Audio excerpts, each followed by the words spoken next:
The smell hit me first. Not rot, exactly, but stale air thick with the ghosts of cheap perfume, popcorn grease, and something metallic, like old pennies. Pennhurst Galleria. Even the name sounded like a cough. It had been closed for almost 15 years, a hollowed-out carcass on the edge of town, swallowed by weeds and rumors. And now, it was my new workplace. Night security. Sounded simple enough. Keep vandals out, make sure the rats didn't carry off the fixtures. The pay was surprisingly decent, which was the only reason I'd taken it. Desperation makes you ignore the peeling paint and the local legends. My predecessor, a guy named Henderson, hadn't exactly given me a warm handover.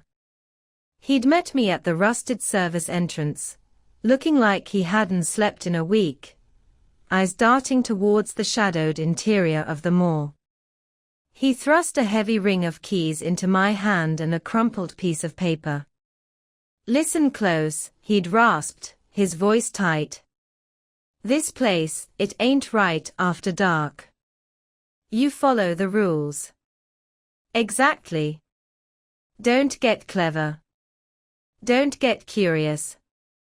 Just do the rounds, follow the rules, and make it till morning." He was gone before I could ask what rules. I unfolded the paper under the weak glow of the single bulb above the service door. His handwriting was a frantic scrawl. "Night shift rules, Pennhurst Galleria. 10 p.m. sharp. Lock all exterior doors and the main glass entrances. Double check. No exceptions. They can't get in if it's locked. The fountain, the grand fountain in the center court, must always remain OFF. If you find it running, or if it turns on by itself, leave the center court immediately. Do not approach it. Do not look directly at it for long. Get to the security office, G14, near the old department store loading bay, and stay there until sunrise. Food court, midnight, 4 a.m. Avoid the old food court during these hours. Sounds carry weird in there. If you hear voices, music, or anything that sounds like people, it isn't. Do not investigate. Keep walking. Sirens. If you hear sirens inside the mall and you will know the difference, get to the security office, G14, without delay. Lock the door, key and deadbolt. Cover the window slit. Do not look out. Wait until they stop completely. They aren't emergency services. They aren't help. Mannequins, they stay where they are. Don't move them. Don't cover them. And if you think one has moved, you didn't see it. Turn around, walk away. Never, ever turn your back on the ones in the old Bridal Boutique, second floor, west wing. Follow these. Don't ask why. Your life depends on it. Henderson. I'd almost laughed. Seemed like Henderson was either pulling a prank or seriously losing it. Sirens inside the mall. Mannequins. Sounded like boilerplate for a bad creepypasta. Still, the pay was good, and I needed it. So, here I was, my first solo night shift. The first few hours were boringly creepy. My footsteps echoed unnervingly loud on the cracked marble floors. Moonlight filtered through the grime-coated skylights of the center court, casting long, distorted shadows that seemed to writhe just at the edge of my vision. Dust motes danced in the beam of my flashlight like tiny insects. The air was heavy and still. The sheer scale of the place was oppressive. 3 floors of empty storefronts, their metal grates pulled down like teeth in a skull. Faded advertisements clung to walls, promising sales and products long discontinued. And the mannequins. Henderson wasn't kidding. They were everywhere. Frozen mid-pose in dusty display windows, clustered in forgotten kiosks.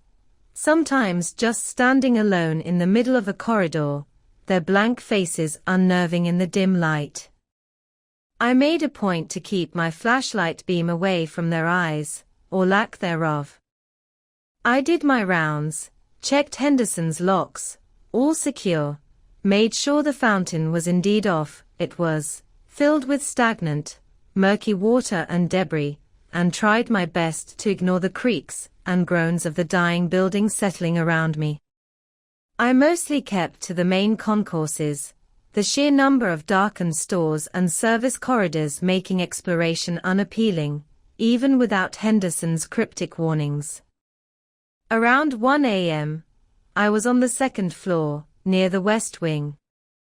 The Bridal Boutique. Henderson's last rule came to mind. Never turn your back on them. I shone my light towards the shop. The display window was shattered, but inside, maybe half a dozen mannequins stood clustered together, draped in dusty, yellowed wedding gowns and veils.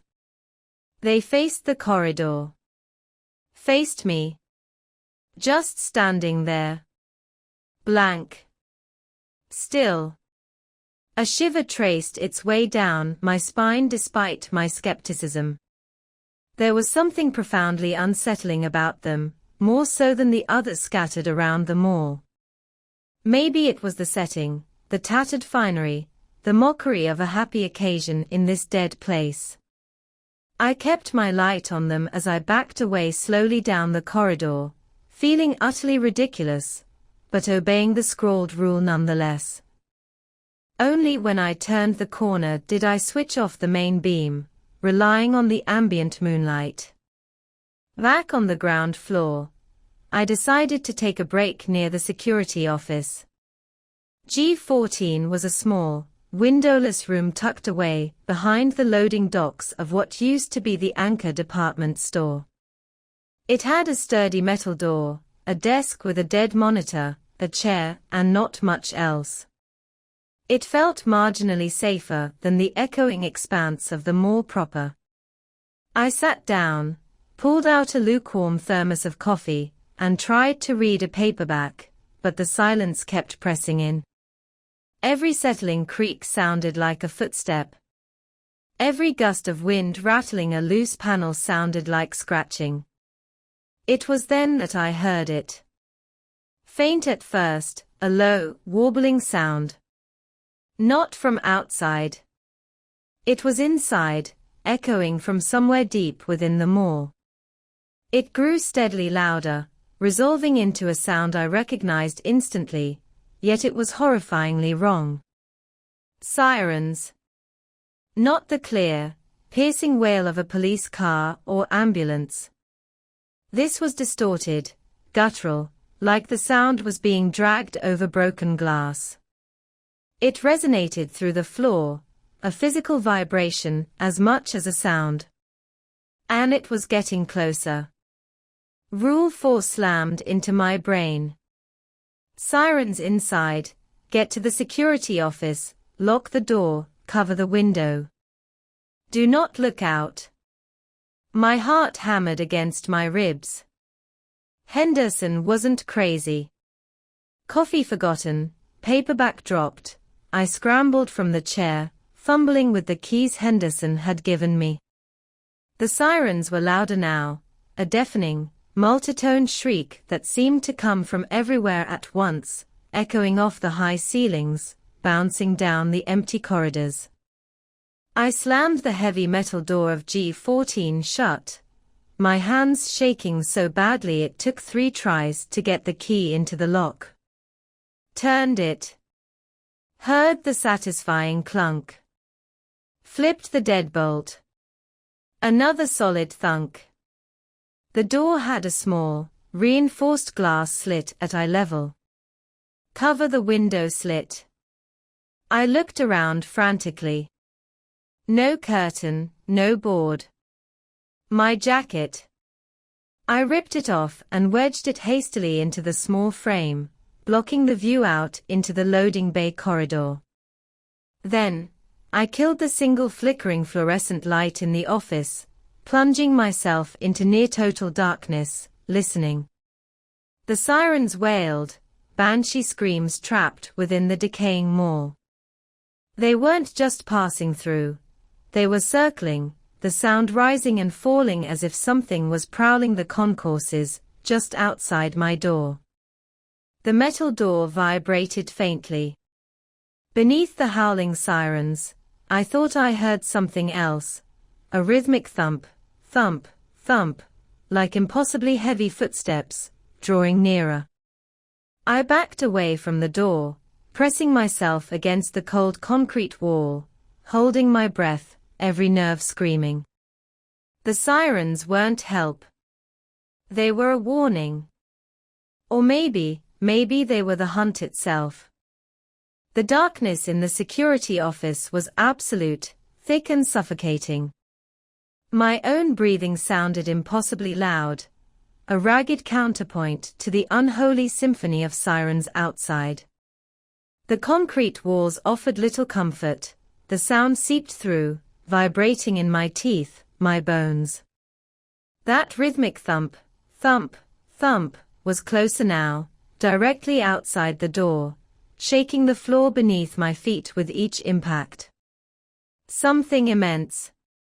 Something deliberate. My jacket, wedged into the window slit, trembled. A sliver of the loading bay corridor became visible as the fabric shifted. I froze, resisting the primal urge to look. Do not look out. Henderson's frantic scrawl screamed in my mind. Why? What was out there? What horror moved through the dead mall accompanied by those monstrous sirens? The thumping stopped. Right outside. Silence, save for the keening wail that seemed to bore directly into my skull. Then, a sound that made my blood run cold. A scraping. Metal on metal. Slow, deliberate, directly over the keyhole of the security door. Like something was testing the lock. Trying to get in. I squeezed my eyes shut, pressing myself harder against the wall, my knuckles white where I gripped the useless flashlight. The scraping continued for an agonizing minute, then stopped. The heavy thumping resumed, moving away, receding down the corridor, accompanied by the swirling, distorted sirens. Minutes stretched into an eternity. I stayed pressed against the wall, muscles screaming, barely daring to breathe. The sirens gradually faded, the sound seeming to spiral downwards, as if whatever made them was descending into the very foundations of the mall, until finally, blessed silence returned. But the silence wasn't empty. It was heavy, charged, like the air after a lightning strike. The absolute quiet felt more menacing than the noise. Had it gone? Or was it just waiting? I waited. 5 minutes. 10. 20. Nothing.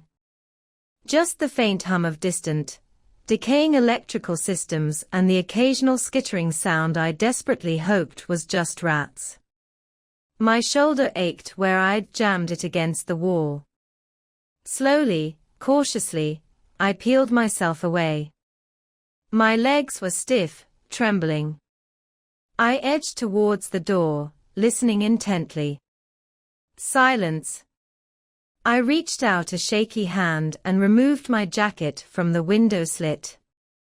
The corridor outside was empty.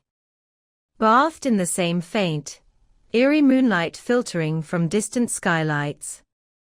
Just concrete walls, service doors, and the cavernous opening leading back towards the loading bay and the main mall concourse. No sign of whatever had been out there. No giant footprints, no scorch marks, nothing. As if it had never happened. But it had happened. The terror was real, leaving a residue of icy fear in my gut. Henderson wasn't crazy, and these weren't jokes. These rules were survival. I unlocked the deadbolt, then the key lock, the sounds echoing unnaturally loudly. Easing the heavy metal door open a crack, I peered out again. Still nothing. Taking a deep breath, I slipped out of the relative safety of G14, flashlight held like a weapon, sweeping the beam across the empty corridor. Where had it gone? What was it? The questions hammered at me, but I knew I wouldn't find answers. My job wasn't to understand. It was to survive until 4 a.m. I needed to complete my rounds, protocol be damned or not. But the thought of venturing back into the vast, open spaces of the mall felt terrifying now. Every shadow seemed deeper, every distant corner potentially hiding something. Reluctantly, I made my way back towards the main concourse, walking slowly, listening. The mall felt different now. Colder. More hostile. As I passed the entrance to the food court, I remembered Rule 3. Avoid the food court, midnight 4 a.m. If you hear voices, music, it isn't. It was 2:35 a.m.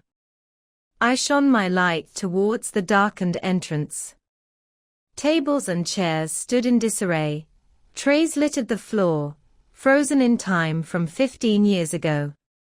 A thick layer of dust coated everything.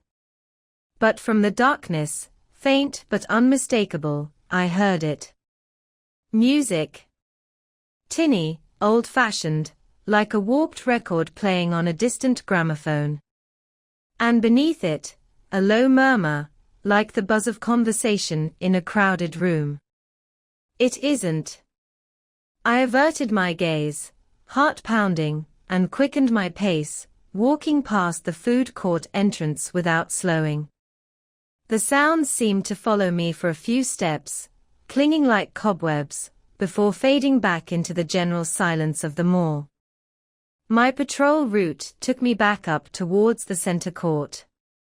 Towards the fountain. Rule 2. Fountain must always remain OFF. If it turns on, leave immediately. Do not approach. As I neared the vast open space, the moonlight seemed brighter here, reflecting off the stagnant water in the fountain's basin. It was still off. Silent.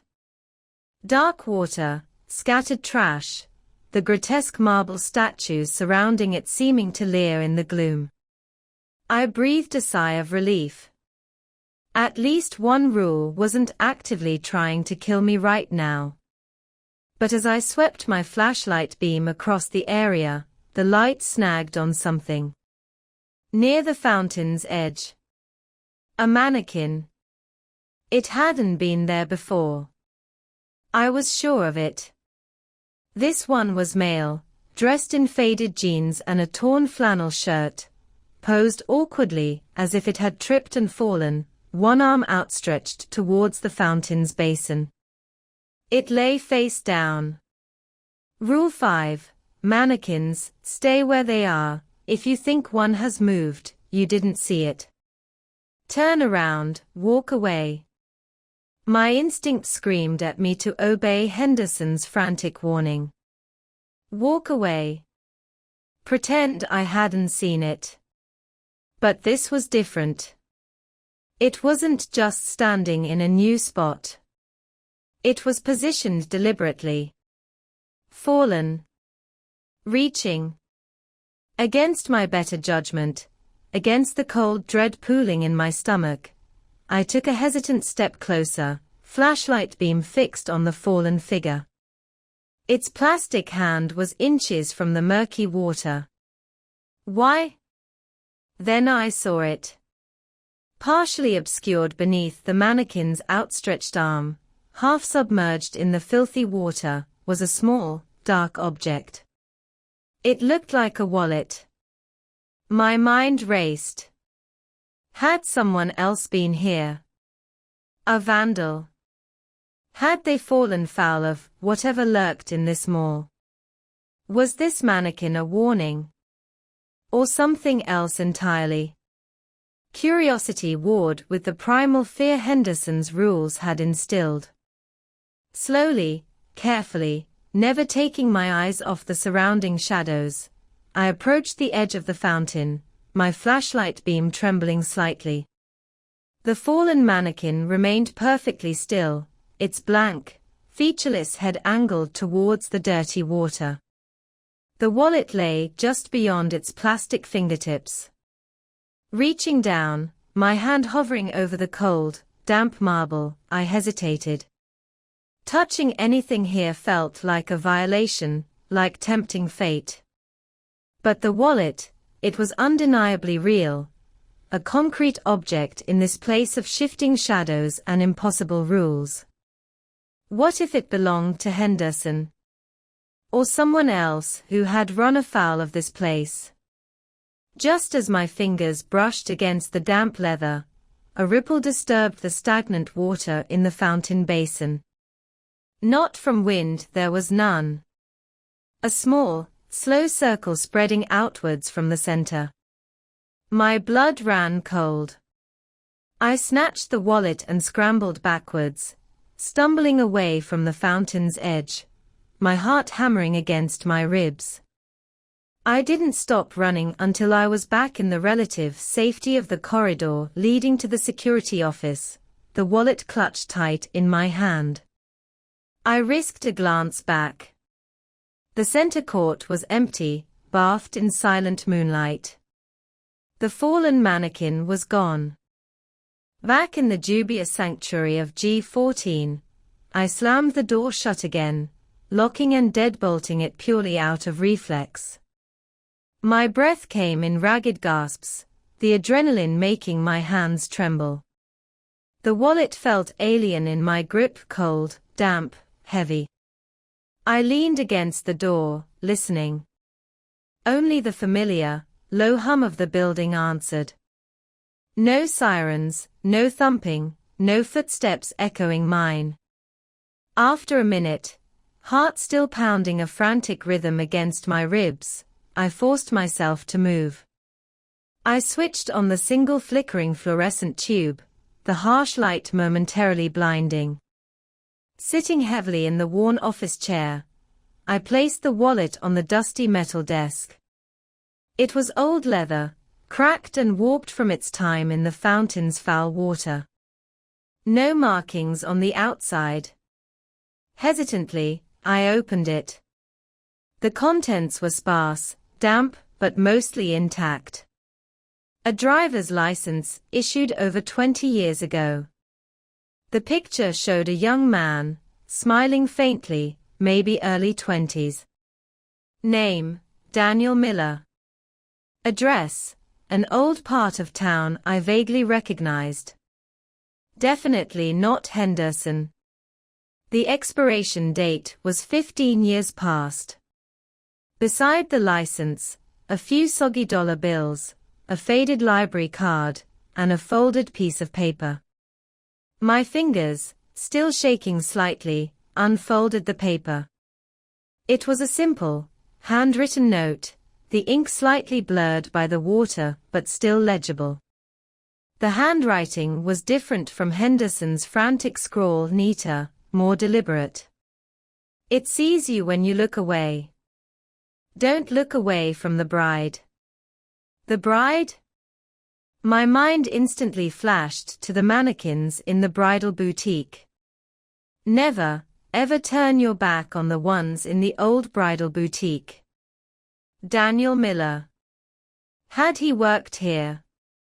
Had he fallen victim to this place, ending up as a wallet in the fountain, and maybe that fallen mannequin had been meant to represent him. A gruesome tableau arranged by whatever malevolent force haunted this mall.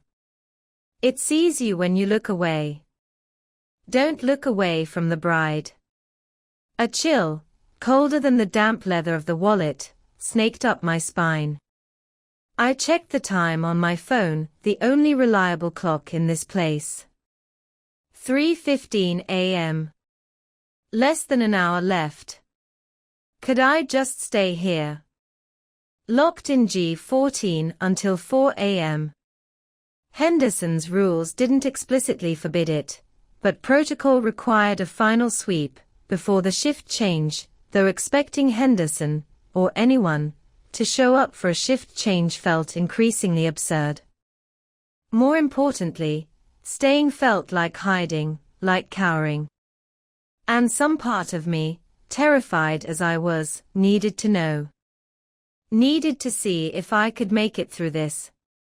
Stuffing Daniel Miller's wallet and the cryptic note into my pocket, I took another deep breath, unlocked the door, and stepped back out into the loading bay corridor. Flashlight held tight. I began the final, slow sweep towards the main mall entrance where I'd eventually exit. The mall seemed even quieter now, if possible. My footsteps echoed like drumbeats in the silence. I moved cautiously, sweeping the flashlight beam from side to side, probing the deep shadows within the shuttered storefronts. Every flicker of movement, dust, a settling banner, my own shadow, sent jolts of adrenaline through me. My route forced me back up to the second floor, back towards the west wing. Towards the Bridal Boutique. As I approached the corner, the memory of Daniel Miller's note and Henderson's rule made my palms sweat. Don't look away from the bride. Never turn your back. Taking the corner slowly, I raised my flashlight, aiming the beam directly at the shattered display window. They were still there. The cluster of mannequins in their decaying finery. 6 of them. Still facing the corridor. Still blank, still unnervingly lifeless. Or were they? My breath hitched. One of them, the one in the center, dressed in the most elaborate, albeit tattered, gown, with a dusty veil obscuring half her blank face, her head. Was it tilted slightly more towards me than before? Just a fraction. Or was it a trick of the light, the shifting shadows playing on the featureless plastic? If you think one has moved, you didn't see it. But Daniel Miller's note. It sees you when you look away. Don't look away from the bride. Which bride? The one in the center. All of them. I forced myself to keep walking, slowly, past the boutique, my flashlight beam glued to the central mannequin, the bride. I walked sideways, then backwards, keeping her in my sight, feeling utterly exposed, my back vulnerable to the rest of the dark, empty corridor. The mannequin remained still. Head tilted. Maybe. Maybe not. Unmoving. It felt like the longest walk of my life. Every instinct screamed to turn and run, to get away from those blank, accusing figures. But the rules, the note, the cold certainty that something was watching, kept me locked in that slow, terrifying reverse shuffle. Finally, I reached the escalators leading back down. Still facing the boutique, still holding the bride mannequin in my flashlight beam, I carefully navigated the first few steps downwards. Only when the angle completely obscured my view of the second floor did I dare to turn around, heart pounding, sweat dripping down my back. I practically flew down the stalled escalator steps, not stopping until I reached the ground floor, gasping for air. Safe? No. Nowhere in this place felt safe. But away from them. 3:48 a.m. 12 minutes. Almost there. I just had to make it to the main entrance, wait out the clock, unlock the doors at 4 a.m. sharp, and get the hell out. I made my way through the desolate center court, giving the silent, dark fountain a wide berth. No fallen mannequins this time. Just stagnant water and shadows.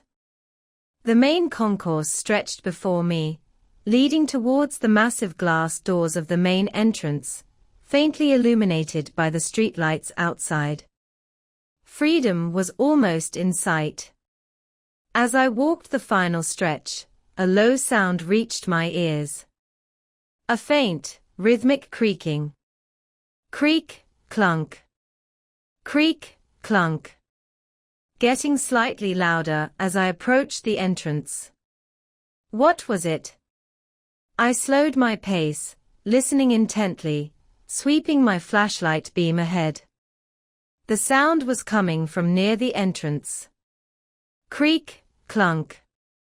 It sounded like an old sign swinging in the wind. But the doors were closed, sealed tight. Then I saw it. Hanging from the high ceiling, maybe 20 feet in front of the main doors, was one of those old, kiddie airplane rides. The kind you used to see outside supermarkets. Put a quarter in and it rocks back and forth.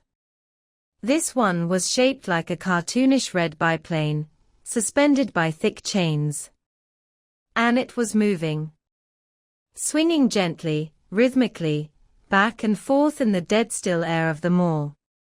Creak, clunk. Creak, clunk. Empty. I froze, flashlight beam fixed on the swinging plane. It moved with a steady, hypnotic rhythm, casting a shifting shadow on the floor. Where had it come from? Had it always been here, hidden in the high, dark ceiling? Why was it moving now? My eyes scanned the surrounding area. Empty storefronts. Dark kiosks. Mannequins frozen in dusty displays. Nothing else moved. Just the plane. Swinging. Waiting. 3:57 a.m. 3 minutes. The exit was right there, just beyond the swinging plane. Could I just walk past it? It was just an old ride, probably loosened by time, maybe a draft I couldn't feel. Creak, clunk. It swung higher. My blood turned to ice. From inside the cockpit of the small metal plane, a shape shifted. A small, child-sized mannequin, previously hidden by the angle, slowly, mechanically, turned its blank head towards me. My breath hitched in my throat. The world seemed to narrow to the beam of my flashlight, fixed on that small, blank head turning with agonizing slowness. Its movements weren't smooth, they were jerky, ratcheting, accompanied by faint clicks from within the mechanism. It stopped, facing me directly. Featureless, yet somehow conveying an intense, malevolent scrutiny. Creak, clunk. The plane continued its hypnotic swing, back and forth, the child mannequin now staring fixedly at me from within. Rule 5 again. If you think one has moved, you didn't see it. Turn around, walk away. But I had seen it. Undeniably. And walking away meant turning my back, moving deeper into the mall, away from the exit that was mere yards away. Away from the 4 a.m. deadline. 3:58 a.m. 2 minutes. My legs felt rooted to the spot. Fear, cold and absolute, washed over me. The sirens, the bride mannequin, the whispers, they were terrifying abstractions. This felt immediate, personal. A direct confrontation. The plane swung towards me, reaching the apex of its arc. As it began to swing back, the mannequin inside raised one small, plastic hand. Not a wave. A beckoning gesture. Come closer. No. Absolutely not. Every nerve ending screamed danger. I backed up a step, flashlight beam unwavering on the figure in the plane. Creak, clunk. Back and forth. The beckoning hand remained raised. What did it want? What happened if I ignored it? What happened if I approached? Henderson's rules offered no guidance for interacting with a moving mannequin, only for ignoring the possibility of movement itself.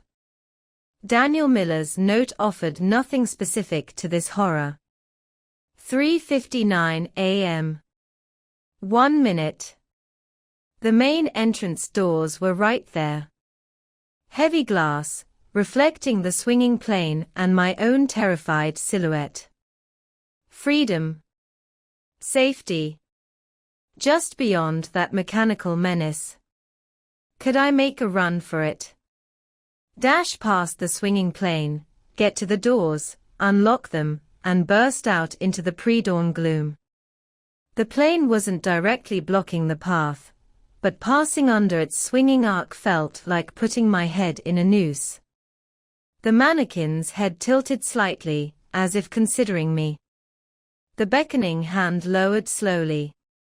Then, the plane began to swing faster. Creak clunk. Higher and higher, faster and faster, becoming a blur of red metal and pale plastic.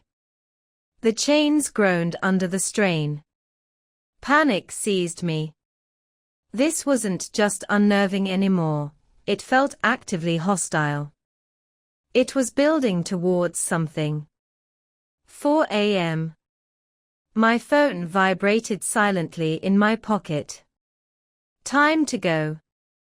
Decision made. Rules or no rules, survival dictated escape. Tensing my muscles, I took a deep breath and bolted. I ran straight towards the main entrance, aiming to pass the swinging plane just as it reached the backward point of its arc. The wind generated by the wildly swinging plane whipped past my face as I sprinted underneath it. The clunk of its mechanism seemed deafeningly close. For a heart-stopping second, I thought the mannequin's hand brushed my hair. I reached the doors, fumbling frantically with the heavy key ring. Which key was it? My fingers were clumsy with adrenaline. The swinging behind me intensified, the groaning of the chains turning into a high-pitched screech. Click. Found the right key. Jammed it into the lock. Turned. The mechanism disengaged with a loud thunk. I shoved the heavy glass door open. And froze.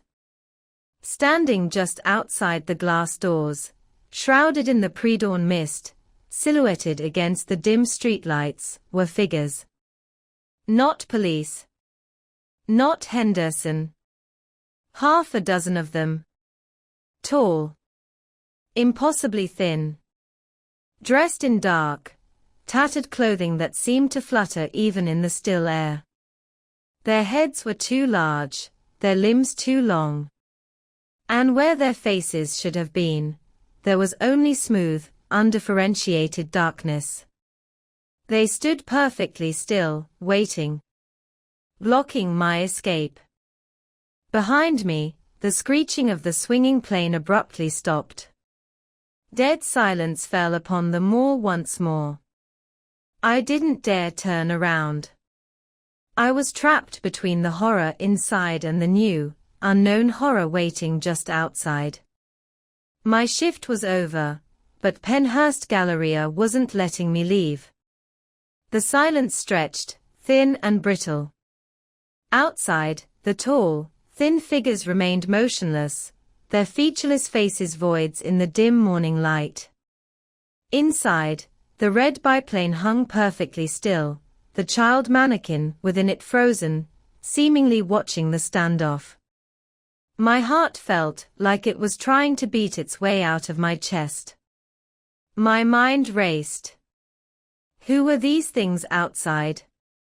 They weren't mannequins. They weren't like the indescribable horror accompanied by the sirens. They were something new, something chillingly patient. Were they connected to the mall? Or had they been drawn here by something else? I was trapped. Retreating meant facing whatever the swinging plane represented, whatever power animated those blank plastic eyes. Moving forward meant confronting these silent sentinels. Henderson's rules offered nothing for this. They were about surviving the mall's internal horrors, not dealing with external threats that seemed equally unnatural. Slowly, carefully, I eased the glass door partially closed, leaving only a small gap to peer through. I needed information. I scanned the figures again. Dark, tattered clothes that seemed almost like burial shrouds. Limbs unnaturally long and spindly. Heads overlarge, featureless, just smooth, deep shadow.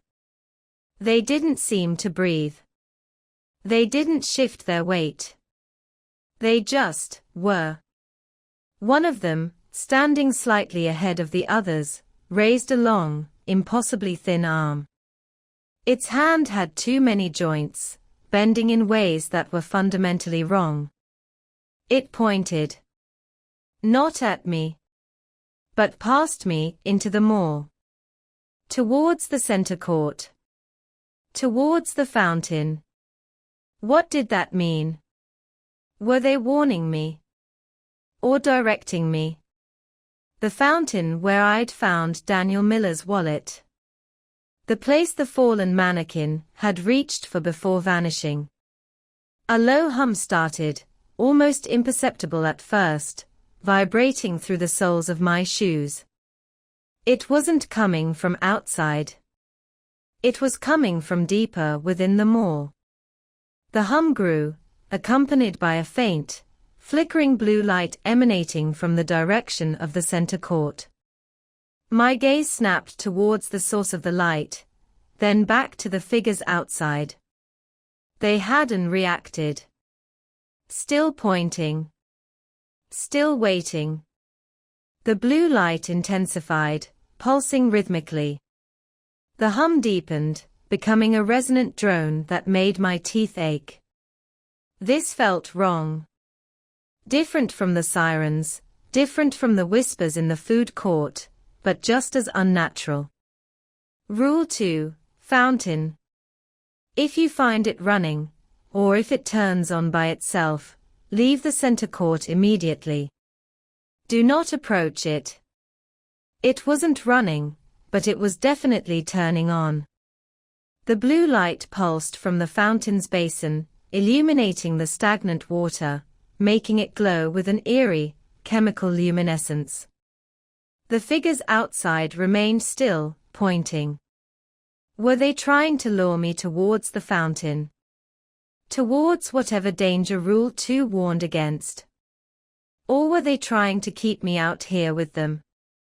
Behind me, I heard a faint click. My blood ran cold. I risked a glance over my shoulder. The child mannequin in the red biplane had moved again.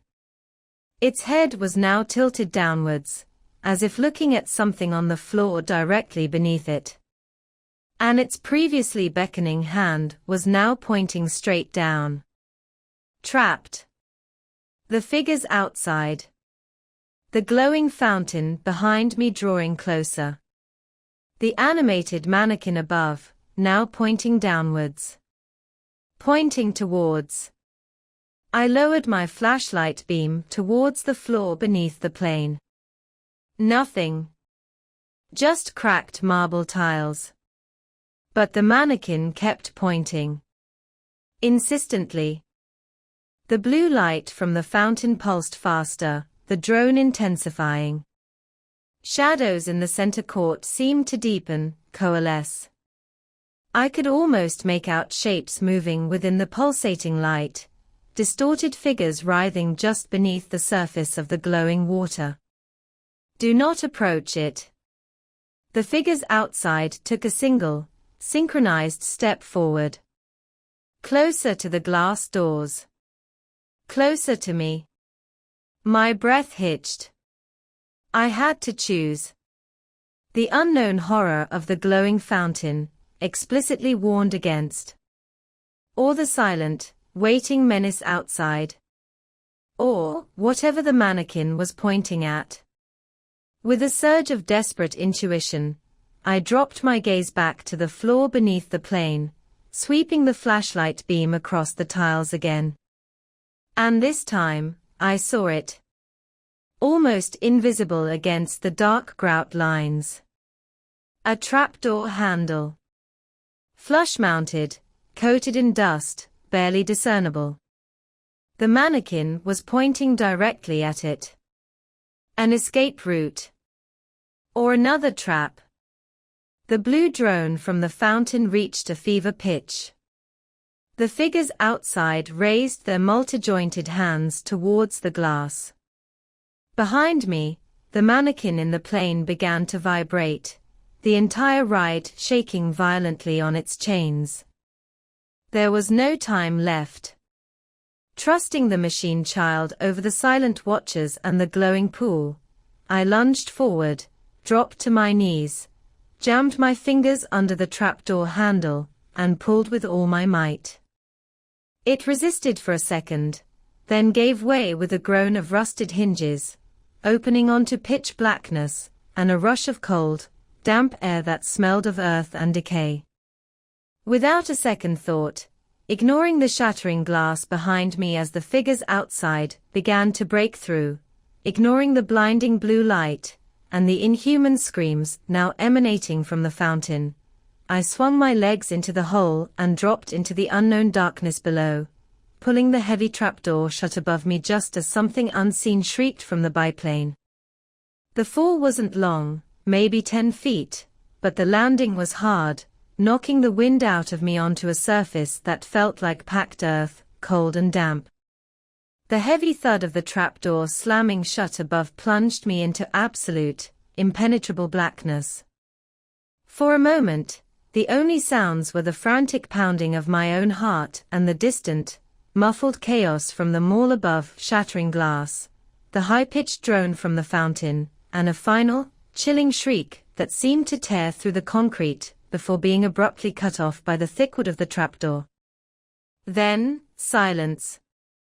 A profound, tomb-like silence that pressed in on my ears, far deeper than the quiet of the mall itself. The air was thick with the smell of damp soil, mildew, and something else, a faint, unpleasant undertone of decay, but different from the blood-soaked rooms. Older. Drier. Panic threatened to overwhelm me. I was blind, trapped in an unknown space beneath a mall filled with horrors, with no clear way out. My flashlight. I fumbled in my jacket pocket, my bruised fingers finding the familiar metal cylinder. Clicking it on felt like creating a miniature sun. The beam cut through the darkness, revealing a narrow, roughly dug tunnel. Earth walls, shored up sporadically with rotting wooden beams. It looked less like a maintenance tunnel and more like a primitive mine shaft. The ground was uneven dirt, littered with debris, rusted pipes, broken bits of concrete, and unidentifiable scraps of metal. There was no ladder back up to the trapdoor, just sheer dirt walls. No going back that way. The tunnel stretched ahead, curving slightly out of sight. Behind me, it ended abruptly in a dirt wall, just a few feet past where I'd landed. Only one way to go. Holding the flashlight high, I started walking, slowly, cautiously. The silence was unnerving. My own footsteps, muffled by the dirt floor, seemed obscenely loud. Every drip of moisture echoing from somewhere unseen sounded like a footstep behind me. Was I alone down here? Had Henderson known about this tunnel? Had Daniel Miller? Was this part of the mall's original structure, or something dug later? Or earlier? The tunnel twisted and turned, sometimes widening slightly, sometimes narrowing so much I had to turn sideways. Occasionally, crude side passages branched off, choked with debris, or ending in collapsed earth after only a few feet. It felt ancient, forgotten. After maybe 10 minutes of cautious progress, the tunnel opened into a slightly larger space, almost a small chamber. Stacked against one wall were decaying wooden crates, some broken open, revealing contents that had long since turned to dust or unrecognizable sludge. And set into the far wall was a heavy, rusted metal door, the kind you might find on an old industrial furnace or cellar. It had no handle, just a small, barred window near the top and a heavy sliding bolt mechanism, currently secured. My flashlight beam played over the door. It looked incredibly old, possibly predating the mall itself. Curiosity, that dangerous impulse that had already nearly killed me several times tonight, gnawed at me. What was behind it? As I approached, I noticed something etched into the dirt floor just in front of the door. Faint lines, almost erased by time and moisture. Kneeling down, I brushed away the loose soil. It was a symbol. A complex, star-like pattern inside a circle, vaguely familiar but unplaceable. It felt ritualistic, protective, or perhaps warning. I shone the light through the barred window of the door. Darkness. But as my eyes adjusted, I thought I saw shapes. Vague, indistinct forms piled in the darkness beyond. And the smell, that dry, ancient decay smell, was stronger here, emanating from behind the door. Hesitantly, I reached for the heavy sliding bolt. It was stiff with rust, cold to the touch. Should I open it? Every instinct honed by the night's horrors screamed no. This felt like a place deliberately sealed away, a place not meant to be disturbed. But what choice did I have? The tunnel seemed to end here. Going back wasn't an option. Gritting my teeth, I put my shoulder into the bolt, pushing with all my might. It groaned in protest, metal scraping against rusted metal. Inch by agonizing inch, it began to slide open. The smell intensified, gag-inducing now. Dust rained down from the door frame. With a final, jarring clank, the bolt slid fully open. The door remained shut, held fast by age and grime. Taking a deep breath, I pulled. It resisted, then slowly, with a hideous, protracted screech of rusted hinges, the heavy metal door began to swing inwards, opening onto the profound darkness within. I held my flashlight steady, peering into the blackness.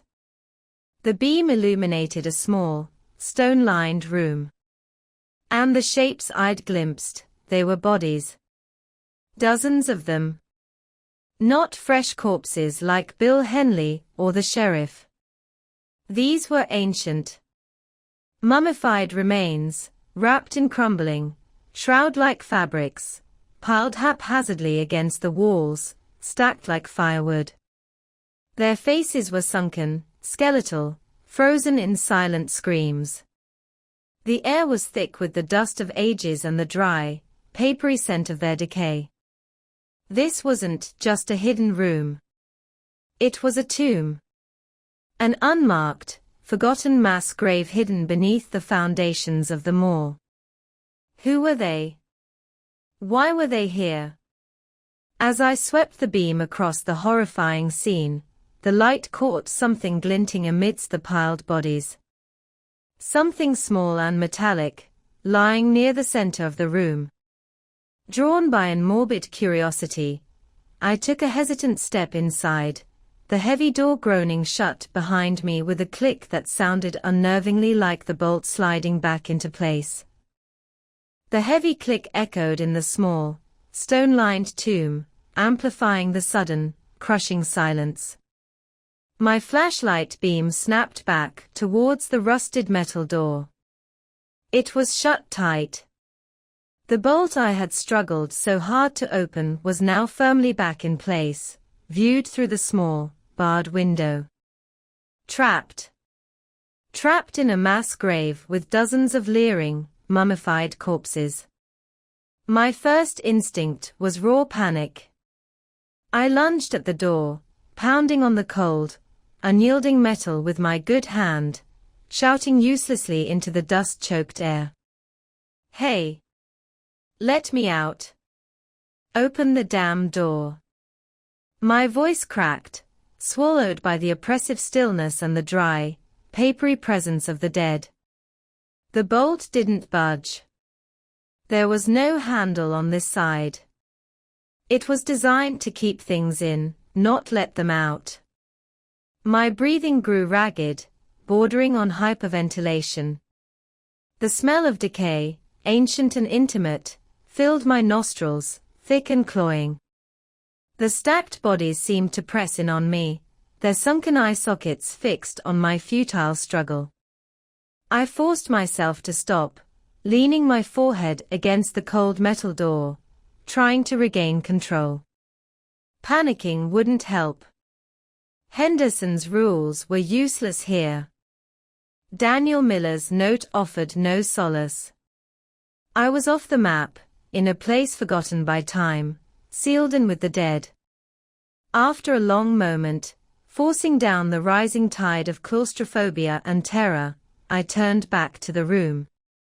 My flashlight beam, trembling slightly, swept across the gruesome scene again. Crumbling linen, leathery skin stretched taut over bone, jaws locked open in silent screams that resonated across centuries. This place felt profoundly wrong, a violation hidden beneath the already cursed ground of the moor. Then, I remembered the glint. The small metallic object I'd spotted among the bodies. If I was going to be trapped here, I might as well know what I was trapped with. Steeling myself, I carefully stepped deeper into the tomb, crunching over debris and trying desperately not to brush against the fragile, horrifying remains. The glinting object lay near the center of the pile, nestled against the ribcage of a particularly desiccated corpse wrapped in what looked like dark, brittle leather rather than linen. It was smaller than I initially thought. As I got closer, my light revealed it to be a locket. Small, silver, shaped like a crescent moon, tarnished with age but intricately engraved. Who would be buried, or rather, dumped in a mass grave wearing a silver locket? With extreme reluctance, using the toe of my boot to nudge aside a brittle arm bone, I reached down and picked it up. It was cold, unnaturally so, even in the chill air of the tomb. The chain was broken. I turned it over in my palm. The engravings were strange, symbols that echoed the star-like pattern carved into the dirt outside the door. It didn't look like any jewelry I'd ever seen. It clicked open easily under my thumb. Inside, there were no miniature portraits, no locks of hair. Instead, etched onto the dull silver interior, on one side was a date, 1888. On the other side, a single, disturbingly familiar word, Tartarus. My blood ran cold. 1888. Tartarus. The store upstairs. How was that possible? The mall was built in the late 70s, early 80s at the earliest. This locket, this tomb, predated it by nearly a century. Was the store name just a horrifying coincidence? Or was the connection deeper, older, than I could possibly imagine? As I stared at the locket, trying to process the impossible connection, a faint sound reached my ears. A dry, rustling whisper. Like sand shifting, or dry leaves skittering across pavement. My head snapped up, flashlight beam darting around the tomb. The sound was coming from the pile of bodies. From within the pile. Rustle, whisper, scratch. I froze, every muscle tensed. Was it just settling? The ancient remains finally succumbing to gravity? Or was something else in here with me? The rustling grew louder, more distinct. It wasn't just settling. It was movement. Slow, deliberate movement from within the brittle pile of death. My light found the source, the body whose ribcage the locket had rested against. The one wrapped in dark, leathery material. Its head, a near skull covered in patches of dried skin, began to turn. Slowly, creakily, with the sound of snapping twigs, it rotated on its desiccated neck, empty eye sockets fixing directly on me. And from its gaping, lipless mouth, a dry, dusty whisper emerged, carrying across the dead air of the tomb. Guardian. The flashlight beam trembled violently in my hand, threatening to extinguish. My mind recoiled, refusing to accept what my eyes were seeing, what my ears were hearing. The mummified corpse, leathery skin stretched taut over ancient bone, was undeniably moving, its empty sockets fixed on me, the word, guardian, still hanging in the dead air like a puff of disturbed dust. Guardian. What did that mean? Was it talking to me? Or about me? My terrified thoughts scrambled, connecting the word to the Tartarus store upstairs, the strange rules, Henderson's disappearance, Daniel Miller's note, the locket in my hand. It was all connected, a web spun across more than a century, and I had stumbled blindly into its center. The creature, for it was no longer just a corpse, pushed itself slowly upright from the pile, shedding fragments of burial wrappings and clouds of fine dust. Its movements were stiff, jerky, accompanied by the dry grating sound of bone on bone. It wasn't fast, but its unnatural animation was profoundly horrifying. Its gaping mouth opened again, releasing another dry whisper, slightly louder this time.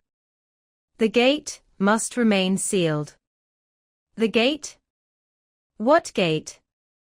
My eyes darted around the small tomb, searching for anything resembling a gate.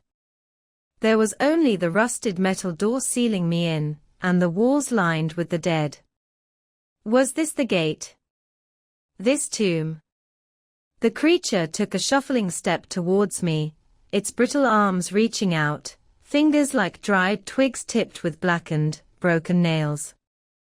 It wasn't overtly aggressive, but its advance felt inexorable, driven by some ancient, single-minded purpose. Stay back. I stammered, taking an involuntary step backwards, my back hitting the cold stone wall. I raised the flashlight defensively, the beam catching the intricate symbols etched on the locket still clutched in my other hand. As the light hit the locket, the creature paused. Its head tilted, the empty sockets seeming to focus on the silver crescent moon. A low groan emanated from its chest, a sound like stones grinding together. The key.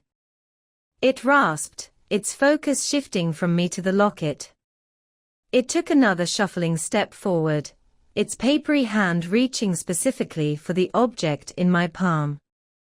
My mind raced. The locket was a key.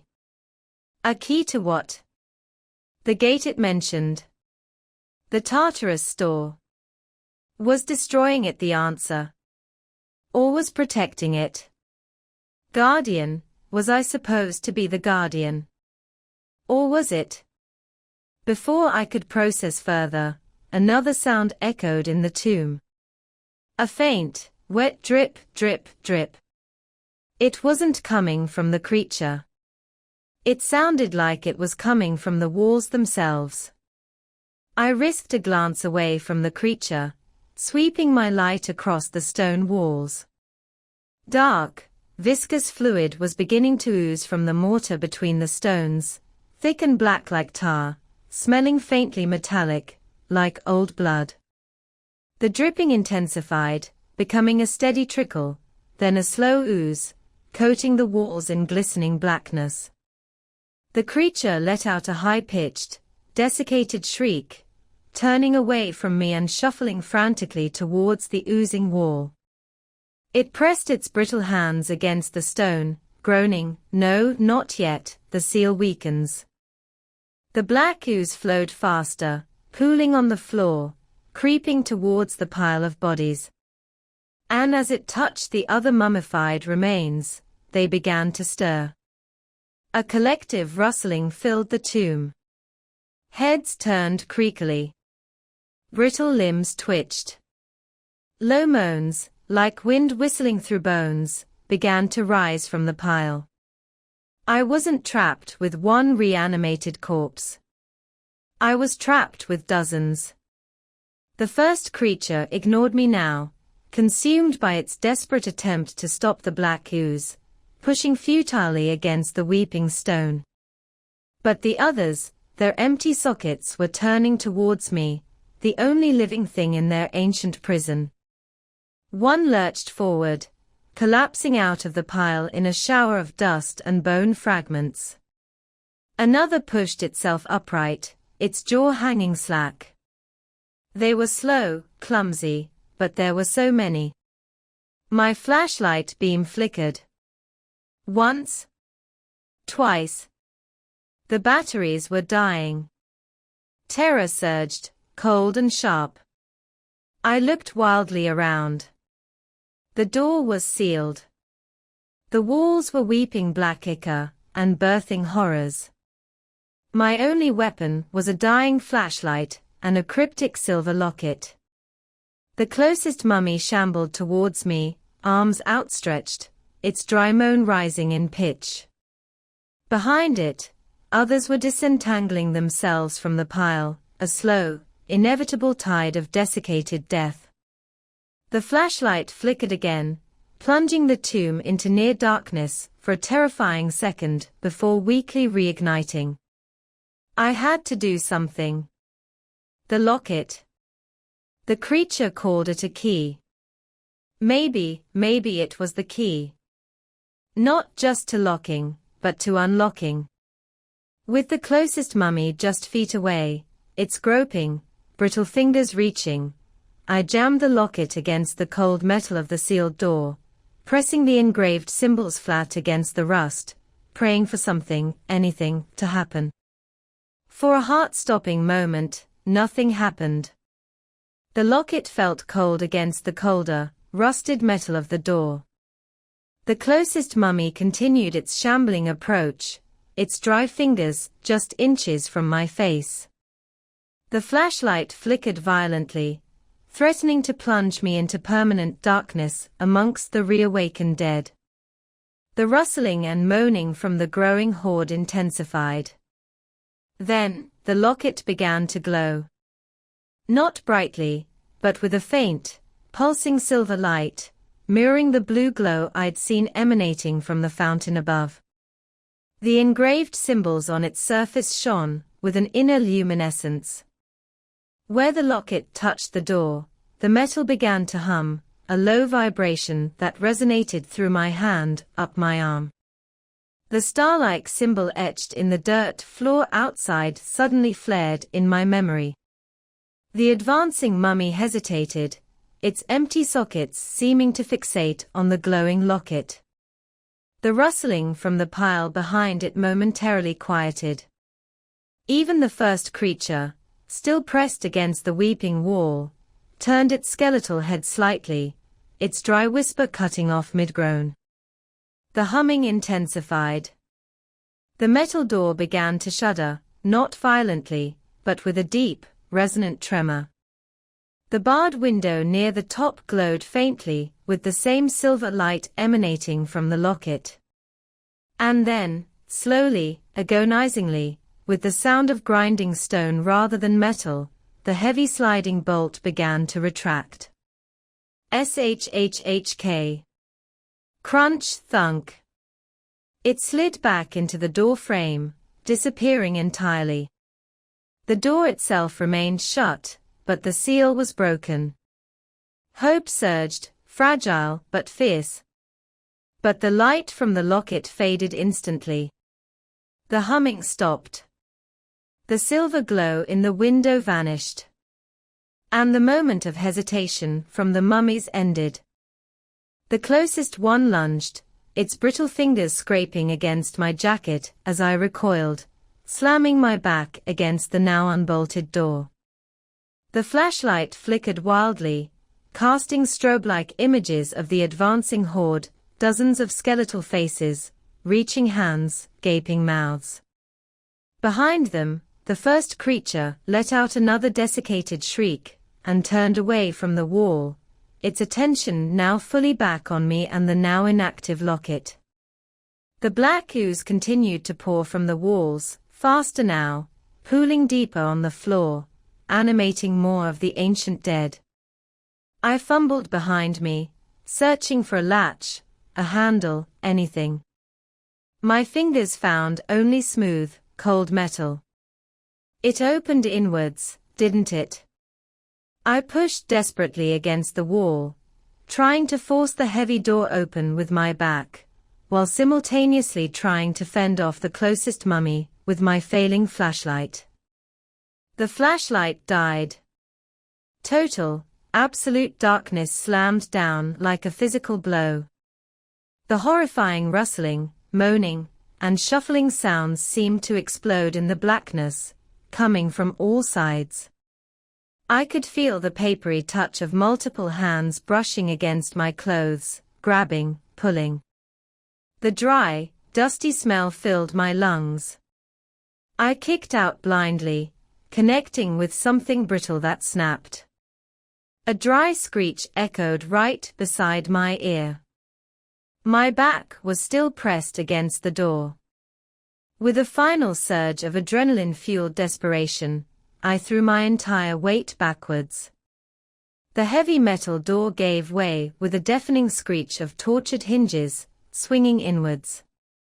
I tumbled backwards out of the tomb, landing hard on the damp earth floor of the tunnel outside, just as multiple sets of skeletal hands grabbed at my ankles, trying to drag me back in.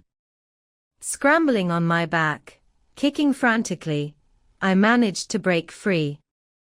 From the darkness of the tunnel, I could see the horrifying silhouettes of the mummies crowding the now open doorway of the tomb, their forms barely visible against the profound blackness within. They hesitated at the threshold, seemingly reluctant, or unable to step out into the tunnel proper. But the black ooze wasn't hesitating. It began to seep out from under the door, flowing like sluggish oil across the dirt floor towards me. And the first creature, the leathery one, appeared in the doorway, its empty sockets fixed on me, the silver locket its apparent goal. It could leave the tomb.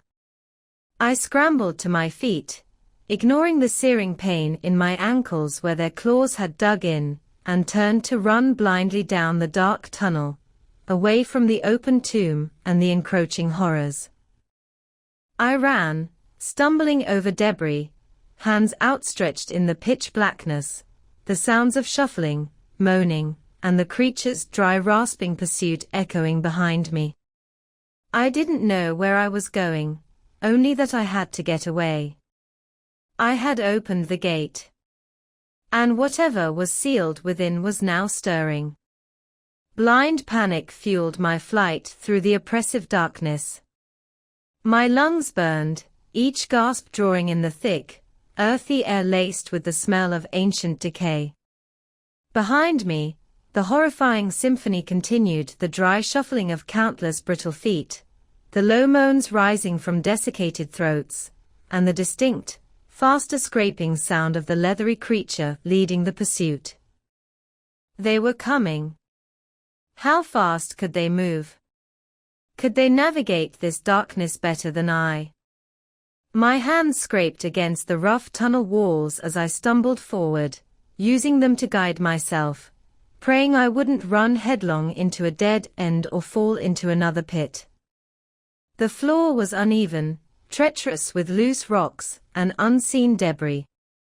Twice I tripped, catching myself painfully, the sounds of my falls echoing back down the tunnel, surely broadcasting my position to my pursuers. The silver locket felt heavy in my pocket, a cold reminder of the seal I had broken. Guardian. The gate must remain sealed.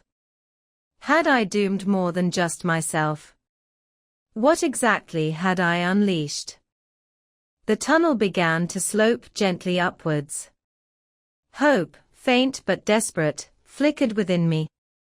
Was I heading back towards the mall? Towards any kind of exit? The air felt slightly fresher, less stagnant, though the smell of decay still clung stubbornly. Then, the ground beneath my feet changed. The packed earth gave way to smooth, cold stone, slick with moisture.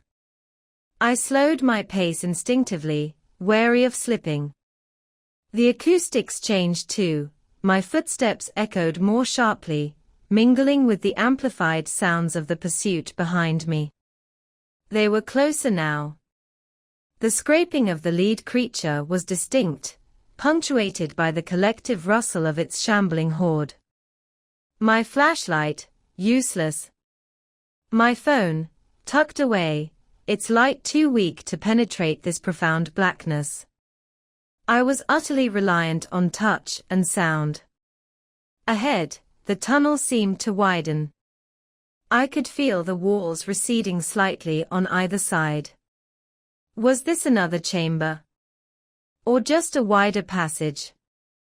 I risked stopping for a fraction of a second, straining my ears. The dripping sound I'd heard in the tomb was present here too, louder, echoing from multiple points. Drip, plink, drip. And beneath it, a faint, low gurgle, like water flowing sluggishly through a narrow pipe. The shuffling behind me grew louder. No time to investigate. I pushed forward, hands sweeping the air ahead. My fingers brushed against something cold, metallic, and vertically oriented. Bars. A heavy iron grate blocking the passage. Frantically, I felt along its surface. Rusted, thick bars set close together, secured firmly into the stone walls, floor, and ceiling. There was a gate section, heavier than the rest, but it was locked tight with a massive, ancient-looking padlock that felt cold and immovable. Another dead end. Another trap. I rattled the gate uselessly, the sound echoing mockingly back down the tunnel. Behind me, the shuffling stopped. Silence, except for the dripping water and the low gurgle. They had arrived. Turning slowly, I backed against the cold iron bars, peering into the impenetrable darkness from which I'd come. I couldn't see them, but I could feel them. The weight of their presence, the dry, dusty aura of death and unnatural animation. I could hear faint, rasping breaths, the creak of ancient joints. Then, a single pair of faint lights appeared in the darkness. Not bright, more like dying embers. Yellow. Burning with a cold, ancient malice. The eyes of the leathery creature. It stood at the edge of the stone-floored section, just beyond the reach of where my flashlight would have illuminated, had it worked. It didn't advance immediately, just watched me, its skeletal head tilted slightly. The horde remained behind it, unseen rustling shapes in the blackness. The gurgling sound grew louder, closer. It wasn't coming from the tunnel behind the creature. It was coming from below the grate I was pressed against. I risked a glance down. The stone floor ended just before the grate, revealing a dark chasm below, maybe 4 feet wide, dropping into unseen depths. The gurgling and dripping emanated from down there. It smelled foul, like sewage mixed with something chemically bitter. The creature took a slow, shuffling step forward onto the stone floor, its eyes never leaving mine. It raised one brittle hand, not threateningly, but pointing. Pointing down into the chasm at my feet. My mind flashed back to the child mannequin in the plane, pointing down at the hidden trapdoor. Was this another hidden path? An escape? Or was it leading me into something worse? The creature took another step. The horde behind it rustled, moaned, growing restless. Trapped between the grate, the chasm, and the advancing dead, I had nowhere else to go but down. Steeling myself, clutching the useless locket in my pocket, I swung my legs over the edge and lowered myself into the Stygian darkness of the chasm, praying it wasn't a straight drop into oblivion.